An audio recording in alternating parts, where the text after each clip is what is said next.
पवार साहेबांचे निष्ठावान सरसेनापती महाराष्ट्राचा बुलंद आवाज माननीय जयंत पाटील साहेब।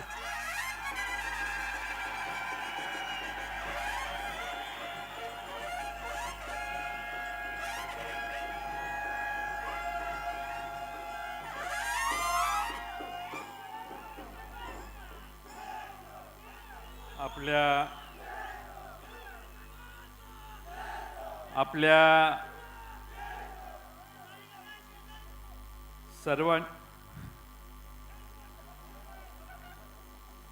सगळ्यांची घरं मला माहिती आहेत कुठे आहेत, तुम्ही मला सांगू नका।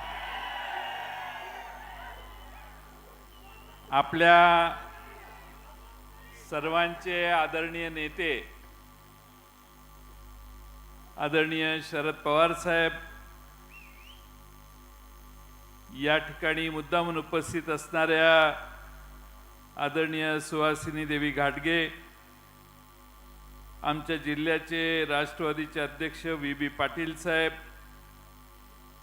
ज्यांचा आपल्या सर्वांच्या पाठिंब्याने आणि आशीर्वादाने राष्ट्रवादी काँग्रेस पक्षामध्ये प्रवेश होतोय, ते आपल्या सर्वांचे लाडके राजे समरजित घाटगे,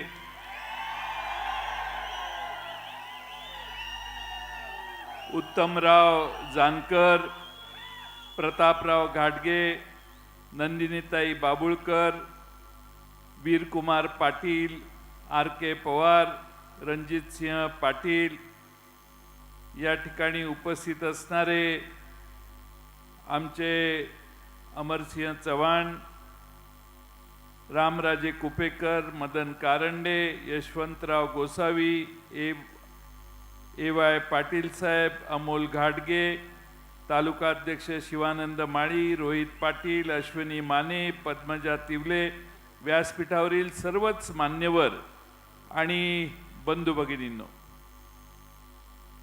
मित्रांनो, चांगल्या गोष्टी आपोआप घडत नसतात, त्या घडवाव्या लागतात आणि त्यासाठी योग्य त्यावेळी योग्य निर्णय घ्यायला लागतो। आज समरजित घाटगेंनी योग्य निर्णय घेतला, त्यांचं स्वागत करण्यासाठी आम्ही सगळे आलेलो आहोत। आदरणीय पवार साहेब स्वतः समरजित घाटगे साहेबांच्या प्रवेशासाठी या गैबीच्या चौकात उपस्थित आहेत। हाच संदेश कागल विधानसभा मतदारसंघाला पुरेसा आहे असं मला वाटतं। आज खरं म्हणजे लोकसभेच्या निवडणुकीत ज्यांनी हातात तुतारी घेतली ते प्रचंड मोठ्या मताधिक्याने सर्व ठिकाणी विजयी झाले। आज आदरणीय पवार साहेबांनी आपल्या सर्वांचे नेते समरजित घाटगे यांच्या हातात विकासाची तुतारी देण्याचा निर्णय घेतला आणि तो त्यांनी स्वीकारला आणि एक नवी सुरुवात आज इथून पुढे कागलच्या इतिहासात सुरू होणार आहे। आज मित्रांनो, संपूर्ण राज्यामध्ये परिवर्तनाची लाट आहे। लोक परिवर्तनाच्या बाजूने निर्णय घेत आहेत। सध्याच्या राजवटीला कंटाळलेला महाराष्ट्र पदोपदी कधी निवडणुका लवकर येतील याची चातकाप्रमाणे वाट बघतोय। आज समरजित राजेंनी निर्णय घेतला, परिवर्तनाचं एक पाऊल इथं पडलं। मला आठवतंय की लोकसभेच्या निवडणुकीत उत्तमराव जानकर इथं बसलेले आहेत, त्यांनी आजी विजयसिंह मोहिते पाटील साहेबांनी एकत्रित येऊन माढ्याच्या लोकसभा मतदारसंघात माळशिरसला निर्णय घेतला आणि महाराष्ट्रात एक वेगळा संदेश गेला आणि महाराष्ट्रभर 10 पैकी पवार साहेबांनी 8 जागा निवडून आणून दाखवल्या। 9वी सातारची आल्यासारखीच आहे। आज पुन्हा इतिहासाची पुनरावृत्ती होते। लोकसभेत महाराष्ट्रातल्या जनतेने 48 पैकी 31 ठिकाणी भारतीय जनता पक्ष आणि त्यांच्या मित्रांचा पराभव करून दाखवला। महाराष्ट्रातली जनता फार चतुर आहे। महाराष्ट्रातली जनता जाणती आहे आणि त्यामुळं महाराष्ट्र ज्या चुकीच्या पद्धतीने चाललाय त्याचा निषेध महाराष्ट्रातल्या जनतेने लोकसभेत व्यक्त केला आणि आता महाराष्ट्रातली जनता येणाऱ्या विधानसभेत देखील याच पद्धतीने सध्या सत्तेत बसलेल्या सरकारला धूळ चारल्याशिवाय राहणार नाही. महाराष्ट्रातल्या जनतेने तो निर्णय पक्का केलेला आहे. खरं म्हणजे आमचे विरोधक कदाचित बुचकळ्यात पडले असतील. पवार साहेब हे कसं काय जमवतात, पवार साहेब कसा काय महाराष्ट्रात वातावरण बदलतात. कारण लोकसभेच्या निवडणुकीत सुरुवात झाली त्यावेळी वातावरण वेगळं होतं, पण जसे जसे महाराष्ट्रात पवार साहेब फिरायला लागले, उद्धव ठाकरे फिरायला लागले, तसं तसं महाराष्ट्रातलं वातावरण बदललं आणि महाराष्ट्र लोकसभेत महाविकास आघाडीच्या मागे उभा राहिला. आणि त्यामुळं आमचे विरोधक बुचकळ्यात पडले. मी यासाठी म्हणतोय की त्यांना कळलं नाही की कधी निवडणूक होऊन गेली. खरं म्हणजे पवार साहेब, मी नेहमी सांगतो की पवार साहेब वस्तादांचे वस्ताद आहेत. शेवटचा एक डाव त्यांनी राखून ठेवलेला असतो. हे मी जाणाऱ्या आमच्या सगळ्या मित्रांना सांगत होतो, जाऊ नका मोठं लफडं होईल.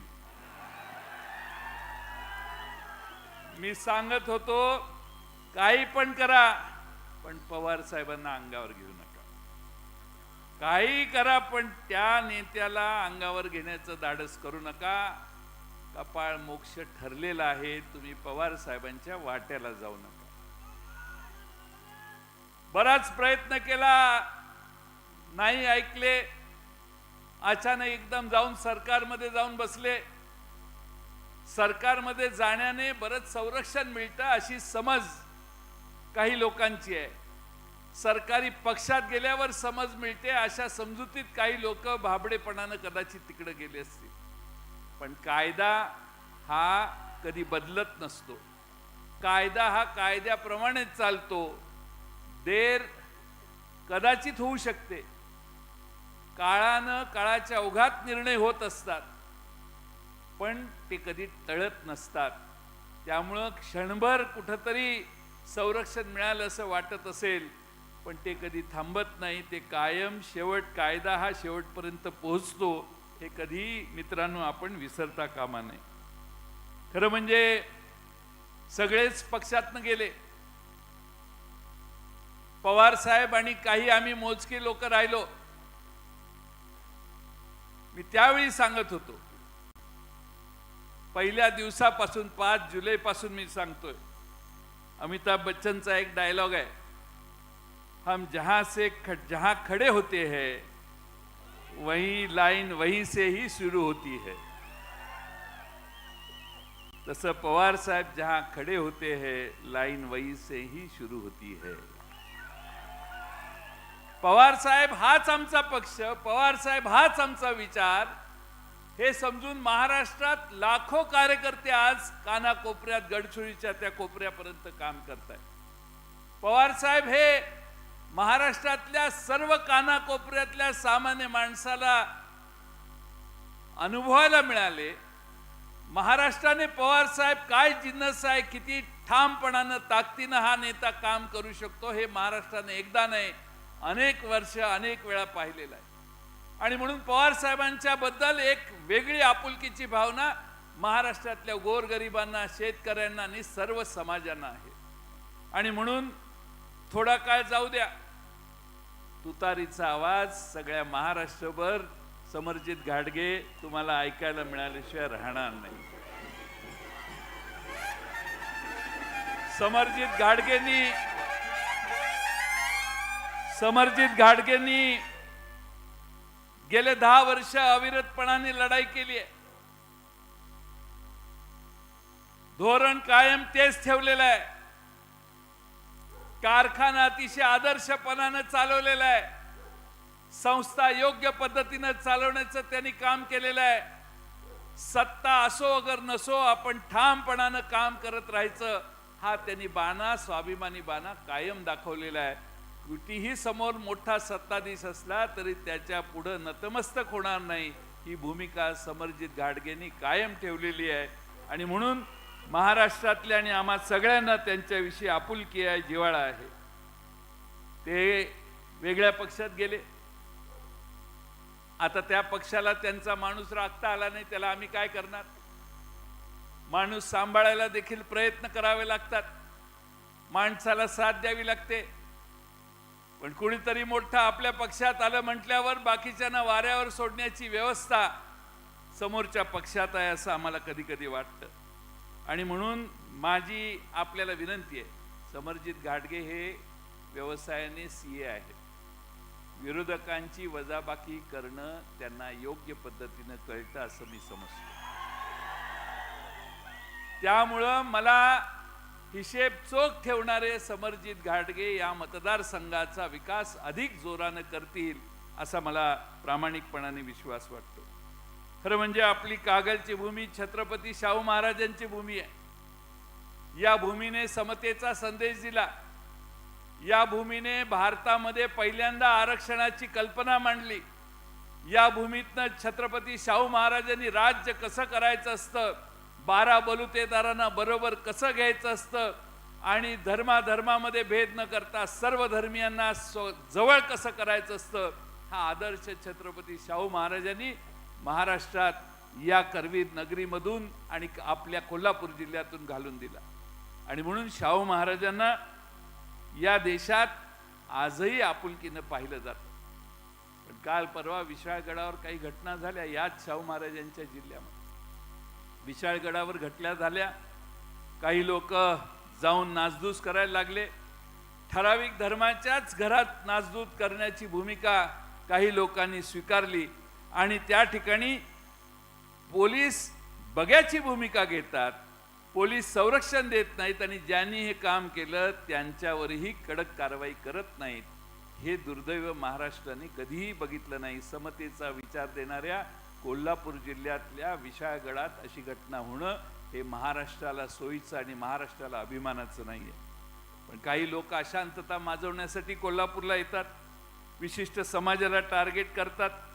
छत्रपती शाहू महाराजांनी, छत्रपती शिवाजी महाराजांनी कधीही धर्माधर्मामध्ये फरक केलेला नव्हता. सर्वांना बरोबर घेऊन छत्रपती शिवाजी महाराजांनी राज्य कसं करायचं याचा आदर्श महाराष्ट्राला घालून दिलेला आहे. आणि म्हणून माझ्यासारख्या कार्यकर्त्याला वाटतं की छत्रपती शाहू महाराजांची कागल नगरी आहे, या नगरीमध्ये समतेचा संदेश घेऊन आपण सगळ्यांनी भविष्यात काम करूया. दुर्दैवाने या मतदारसंघातली काही लोक धर्मांध सत्तेच्या बाजूला जाऊन बसली. धर्मांध सत्तेच्या बाजूला जाऊन बसली, ज्यांनी या देशात आणि महाराष्ट्रामध्ये जाती जातीमध्ये आणि धर्माधर्मामध्ये तेढ निर्माण करून बसले करायला लागलेले आहेत. त्यांच्या मांडीला मांडी लावून या मतदारसंघातली काही लोक जाऊन बसली. ही महाराष्ट्रातल्या आणि कागलच्या जनतेच्या मनात चीड आहे. बाजू बदलली तरी समतेचा संदेश आपल्याला विसरता येत नाही. पण बाजू बदलताना कुणाच्या शेजारी जाऊन बसले? भारतीय जनता पक्षाच्या ज्यांनी ज्यांनी या महाराष्ट्रामध्ये धर्मांध सत्तेचं राजकारण केलं त्या सगळ्यांच्या मांडीला मांडी लावून जाऊन बसण्याचं काम ज्यांनी केलं त्यांना आपल्या सगळ्यांना मित्रांनो धडा शिकवायचा आहे. माझी आपल्या सगळ्यांना विनंती आहे की खरं म्हणजे या भागामध्ये आपण शिवरायांचे विचार नांदावेत ही भूमिका घेऊन काम केलं. छत्रपती शाहू महाराजांना लोकसभेत आपण पाठवलं. लोकसभेत पाठवलं त्यावेळी एक समतेचा संदेश या कोल्हापूर जिल्ह्यानं महाराष्ट्राला दिला. आता उद्याच्या कागलच्या विधानसभेच्या वेळी समरजित घाटगेंसारखं समतेचा त्यांना निवडून देऊन समतेचा संदेश पुन्हा एकदा कागलकरांनी महाराष्ट्राला द्यावं हीच विनंती आज या निमित्तानं मी करतो. खरं म्हणजे कायदा सुव्यवस्था आता महाराष्ट्रात राहिलेली नाही. परवा छत्रपती शिवाजी महाराजांचा पुतळा कोसळला. पुतळा कोसळल्यानंतर कशामुळे पुतळा कोसळला तो आपटे तर अजून यांना सापडलाच नाही, कारण आपटे यांचा मित्र होता. त्यामुळे आपटेला पळवून नेलेला आहे. आपटे सापडत नाही, पोलीस शोधतायत अशा बातम्या टीव्हीवर फक्त दिसतात. छत्रपती शिवाजी महाराजांचा पुतळा कोसळला, तो भ्रष्टाचारी माध्यमातून भ्रष्टाचार त्यात झालेला आहे. अतिशय कमी दर्जाच्या माणसाच्याकडून हा पुतळा उभा करण्यात आला. त्याला योग्य आवश्यक ती काळजी घेतली नाही, म्हणून आमच्या छत्रपती शिवाजी महाराजांचा पुतळा कोसळला आणि त्या कामात देखील ह्या लोकांनी भ्रष्टाचार केला, ही आता महाराष्ट्राला कळलेली बाब आहे. पण मित्रांनो, यापूर्वीच्या सगळ्या प्रकल्पामध्ये भ्रष्टाचार आहे. महाराष्ट्रात रस्ते काढतात, आपण मगाशी एक शक्तीपीठ रस्ता रद्द करा म्हटला. या सरकारला दिसेल तिथं रस्ता करण्याशिवाय दुसरं काही येत नाही. लोकांच्या जमिनी घ्यायच्या, प्रचंड मोठ्या प्रमाणात पैसे खर्च करायचे. एक महाराष्ट्रामध्ये 2 रस्ते लोकसभेच्या आधी 90,000 कोटीचं कॉन्ट्रॅक्ट टेंडर या सरकारने काढलं. त्यात एक रस्ता तिकडं आमच्या जालन्यापासून नांदेडकडे जाणारा, त्याची किंमत ही टेंडर काढताना 11,000 कोटीची होती आणि टेंडर फायनल होत असताना 15,000 कोटीपर्यंत पोहोचली. हे एक टेंडर एवढ्या मोठ्या प्रमाणात 1 किलोमीटरला फार नाही तर 1 किलोमीटरला 73 कोटी रुपये सरकार खर्च करायला लागले.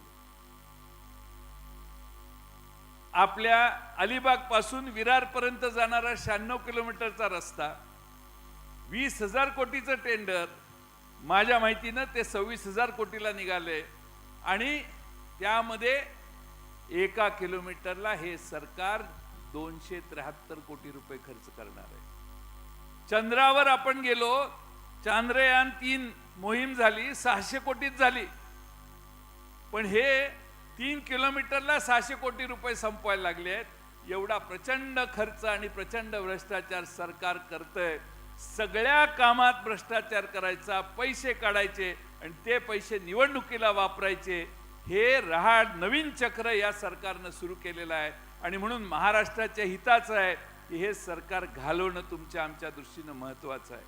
खरं म्हणजे लोकसभेचा निकाल झाला आणि लोकसभेचा निकाल झाल्यानंतर या सरकारला जाग आली आणि या सरकारने महाराष्ट्राची तिजोरी जी होती त्या तिजोरीचं दार आता काढून ठेवलेलं आहे. तुम्ही म्हणाल त्या घोषणा त्या करतायत, म्हणाल त्या पद्धतीनं या महाराष्ट्रातल्या जनतेला प्रभावित करण्याचं काम करतायत. तुमच्याकडे आलेली की नाही मला माहीत नाही, पण एक मोठी यात्रा येईल तुमच्याकडे, त्यामध्ये प्रचंड मांडव घातला जाईल, फार मोठ्या प्रमाणात खर्च केला जाईल आणि सांगितलं जाईल की आम्हालाच मत द्या, नाहीतर विरोधक निवडून आले तर ह्या सगळ्या योजना आम्ही बंद करू, ही लोक बंद करतील. मी महाविकास आघाडीच्या वतीनं तुम्हाला सांगेन की कुणी काही म्हणो, शेवटी योजना जाहीर झालेल्या आहेत. संजय गांधी निराधार योजना घोषित झाली, अनेक सरकार आले आणि गेली, कुणी बंद केलेली नाही. आणि म्हणून ज्या घोषणा या सरकारने केलेल्या आहेत त्या विचार न करता केलेल्या आहेत. पण आमचं सरकार उद्याच्या निवडणुकीनंतर येणार आहे, त्यावेळी विचारपूर्वक ह्या योजनांना अधिक बळकट करण्याचं काम उद्याच्या सरकारमध्ये आमचे सगळे सहकारी करतील, हा विश्वास मी या निमित्तानं बाळगतो. आज म्हणजे मगाशी समरजित घाडगे म्हटले की तुम्ही नेहमी इथं शेवटची सभा घ्यायला येता. मला निमंत्रण असायचं, मी यायचो आणि असा एक समज आणि विश्वास होता की मी आलो की इथं विजय मिळतो. त्यामुळे गैबी चौक हा माझ्यासाठी देखील लकी चौक आहे आणि मी इथं येणं इतरांच्यासाठी लकी होतं असं मी ऐकत होतो. मला त्याच्यावर काही बोलायचं नाही. पण आज समरजित घाडगेंनी एक चांगला निर्णय घेतला. बहुजन समाजाचं राज्य महाराष्ट्रात निर्माण करण्यासाठी शरद पवार साहेब पायाला भिंगरी लावून महाराष्ट्रभर फिरतायत. तुम्हा सगळ्यांची साथ अभिप्रेत आहे. आजपर्यंत या गौबी चौकात अनेक वेळा पवार साहेबांच्या सभा झाल्या असतील. या कागलकरांनी पवार साहेबांच्या सभेसाठी हजारो लाखो लोकांची गर्दी जमलेली असेल. या कागलच्या कोल्हापूर जिल्ह्याचं एक वेगळ्या प्रकारे पवार साहेबांच्यावर प्रेम आहे आणि म्हणून पवार साहेब आज आपल्या सर्वांच्यात आलेले आहेत. ते समरजित घाडगेंच्या मागं राष्ट्रवादी काँग्रेस ताकदीनं उभे आहे. पूर्ण ताकदीनं समरजित घाडगेंना आम्ही ताकद देणार हे सांगण्यासाठीच आम्ही सगळे आज या ठिकाणी आलेलो आहे. तुम्ही चिंता करू नका, घराघरापर्यंत जावा, आपली तुतारी वाजवणाऱ्या माणसाचं चिन्ह घराघरापर्यंत पोचवा आणि लोकांना जाग आणण्याचं काम करा. खरं म्हणजे मी एक प्रश्न विचारतो, छत्रपती शिवाजी महाराजांनी सुरत लुटलेली होती का नव्हती? होती ना. देवेंद्र फडणवीस सांगतात छत्रपती शिवाजी महाराजांनी सुरत लुटली नव्हती. 2 वेळा छत्रपती शिवाजी महाराज सुरत लुटायला गेले, पण गुजरातचं नाव काढलं की घाबरणारे सत्तेत महाराष्ट्रात बसलेले आहेत. गुजरातला घाबरून आता हे छत्रपती शिवाजी महाराज तिकडं फिरायला गेलेले हे सांगतायत का महाराष्ट्राला? छत्रपती शिवाजी महाराज हे सुरत लुटायला गेले, तिथून लुटलेला खजिना हा महाराष्ट्रातल्या किल्ले गडकोटांच्या संवर्धनासाठी छत्रपती शिवाजी महाराजांनी वापरला. सिंधुदुर्ग सारखा किल्ला देखील त्यातूनच त्यांनी उभा केला.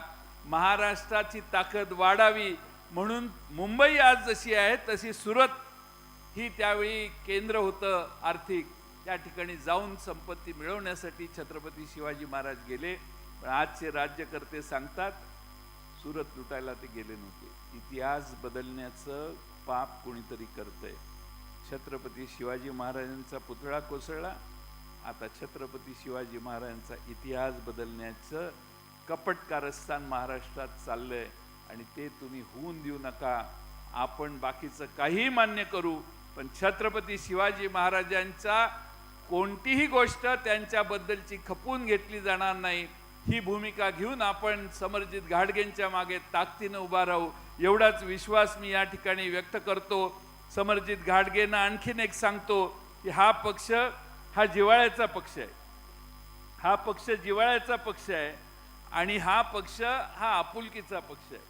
हा पक्ष शरद पवार साहेबांनी जोडलेल्या लोकांचा पक्ष आहे. पवार साहेबांनी किती माणसं महाराष्ट्रात जोडली, मोठी केली, पुढे आणली आणि महाराष्ट्राच्या पातळीवर नेली हा इतिहास महाराष्ट्राला माहिती आहे. आणि आज शरद पवार साहेबांच्या हातात आपण हात घातलेला आहात. आपण एका जाणत्या नेत्याच्या हातात हात घातलेला आहात. तुमचं राजकीय भविष्य काळात उज्ज्वलच होणार आहे. आम्ही आजपर्यंत 30-40 वर्ष पवार साहेबांच्या नेतृत्वाखाली काम करतोय. कधी त्यांनी चुकीच्या गोष्टी आम्हाला करायला लावल्या नाहीत. महाराष्ट्राच्या हिताचेच निर्णय घेण्याचा आग्रह त्यांनी कायम आयुष्यभर आमच्या सगळ्यांच्याकडे केला. आज तुमच्यासारखा एक युवा नेता पवार साहेबांच्या जोडीला काम करतोय.